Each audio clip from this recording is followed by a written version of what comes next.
I'm gonna say two things first. Number one, I don't usually do videos where I tell people to watch a movie. I'll do a review of a movie or a show or something like that. When a Spider-Man movie comes out or whatever, I'll tell you what I thought of that movie. But very rarely do I say, like, you have to go see this movie now. That's not usually what this channel is for. Second thing, I don't love when people say, and I feel like I've heard this a lot recently, Naked Gun is a good example. You have to support like studio comedies or independent cinema or whatever, because if you don't go to the theater, these movies won't make money. All studios will do is make Marvel movies and live action Disney remakes. While I think that is true, the reality that just a lot of people don't have time, a lot of people don't like going to the movie theater. Movie theaters are expensive. Movies are not a GoFundMe. So like kind of shaming people, that whole thing never felt right to me. Also usually feels kind of desperate. All that being said, what I'm bringing you now is a message, and that is that there is an incredible movie in theaters right now that you should watch. In fact, there's probably a couple of incredible movies in theaters right now that you should watch. I enjoyed Good Luck, Have Fun, Don't Die. I've heard good things about Send Help, but for my money,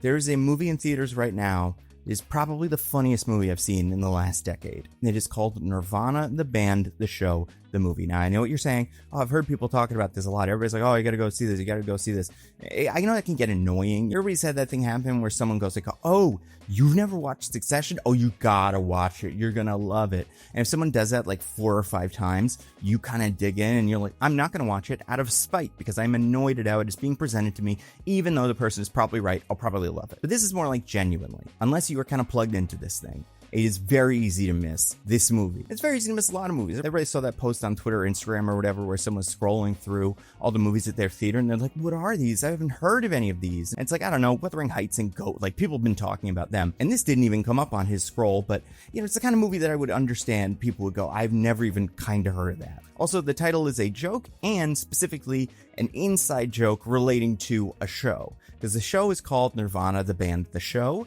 And then this movie is called Nirvana, the band, the show, the movie. So the title makes a little bit more sense if you know what Nirvana, the band, the show is. And while it does have a strong audience, it doesn't have that kind of name recognition. There's a good chance this is the first time you're hearing about it. Now, I will say a lot of YouTubers, I saw Shay Frillis talking about this. Joel Haver had him on his channel. Mega64 did a great video with them. Matt Johnson was on Stavi's podcast recently. Yeah, Your Movie Sucks, I feel like has been talking about this movie for a little while. There's a good chance the first time you're going to hear about this movie is from some YouTuber who doesn't usually talk about movies like this. I just want to real quick make the case for why you should try to find this movie in a theater near you. It is not playing in every theater near me. There is a theater for me that comes up like, I don't know, 6th or 7th if I sort by distance that is playing it, and I'm willing to go out of my way to see it again. So I want to make the case for why you should see it and then just tell you like what maybe you should be ready for, what you should watch beforehand to get in the mood. And let's be clear, this movie totally works on its own. It does a really good job of establishing what Nirvana, the band, the show was. And even Nirvana, the band, the show, I've heard it described as like regular show. For me, it's closer to like Pinky and the Brain,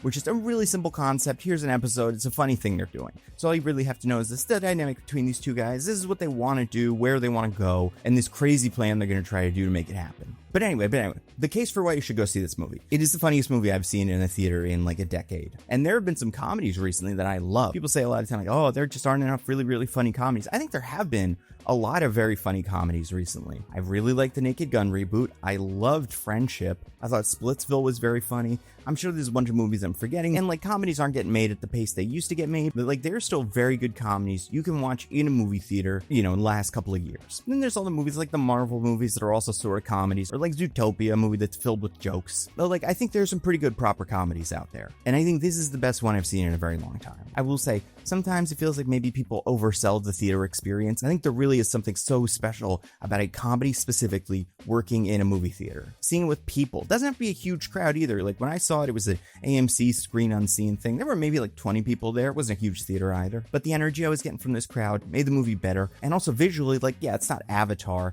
but it is interesting to look at because it is a mockumentary. All of the Nirvana, the band, the show episodes are also filmed as a mockumentary, which means it's supposed to look like a documentary. They reference the camera a lot. But so like knowing that and knowing that they had like very little budget, they pull off some really crazy shots. And the more you know about like how they did it, the more interesting the movie is. Like the most important thing, it is stupid funny. Here's what I'll say about like how the movie is constructed without spoiling. I don't want to spoil anything. I don't even want to like hint at specific jokes because I do think that can kind of cause this weird anticipation.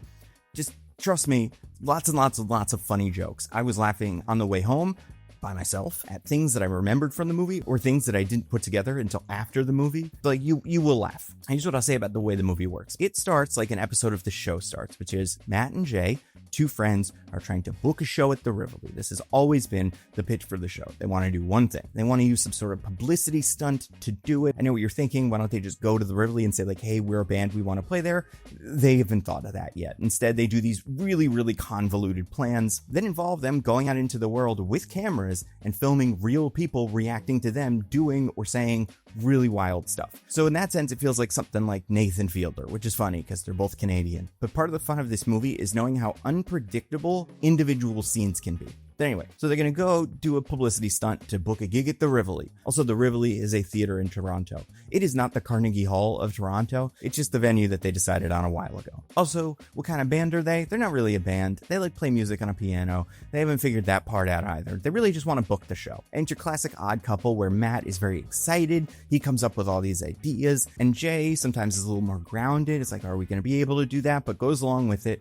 They argue usually during the course of the thing, and it's very funny. But okay, so the first, let's say 15-20 minutes are just a normal kind of what one of these episodes would be like. And it is a very funny premise. But like I could see someone watching the first 20 minutes and going like, oh yeah, oh, okay, this is fine. This is mad. It's funny. It's not like the funniest thing I've ever seen. But then around the 20-minute mark, I'm guessing, the movie takes a big shift. They decide to do something different, and something very different from what the rest of the show has been up until this point. And that's when it becomes incredibly funny. And again, I'm not going to spoil the jokes. If you can, I know it's kind of tricky to find old episodes of Nirvana, the band, the show. If you want to watch one of them to get a sense for what this is, the speed running episode where they do Goldeneye, that's a great episode. But again, I'm not pleading like, go see it so it makes money so they're able to do more stuff. I think this movie is already probably pretty financially successful because the budget was very small. It's getting a lot of good attention. Matt Johnson, who made it, is also working on a lot of other stuff in the future. He has an Anthony Bourdain biopic coming out starring Dominic Sessa and like a bunch of other famous people. So like he's very talented. He's going to be okay. What I'm saying is like this is the kind of movie that you will watch at home and go, oh, I wish I had seen that before. A, so I could be part of the conversation about it because it was great. And B, because like it is something special. It is a really silly, fun, entertaining movie. So anyway, that's the whole video. Not putting a sponsor thing at the end of it. Nirvana, the band, the show, the movie. Go watch it. You will enjoy it. It is playing in theaters near you probably. If this is like 7 or 8 months in the future, then watch this movie on whatever streaming service or buy it. Buy a physical copy. For sure, buy it. But like I have not talked to anybody who has seen this movie and not gone, oh yeah, it was incredible. I had an amazing time. And then gone on the internet and been like, so how did they do that shot? Like they must not have been allowed to. It's like, what did they do? It's all technically very interesting and clever. And I just love it. Like, I don't know. We're pretty early in the year for this to be like the best comedy of the year. I would be shocked if this is not on my top 3 list for favorite comedies of the year. Maybe my top 3 list for favorite movies of 2026. Some really, really funny movies would have to take its spot. And like I said, you never know. There are a lot of people making really funny movies, but I don't think there's going to be anything like Nirvana, the band, the show, the movie for at least the rest of this year, probably for a very long time. And I think that is why you should go see it in a theater.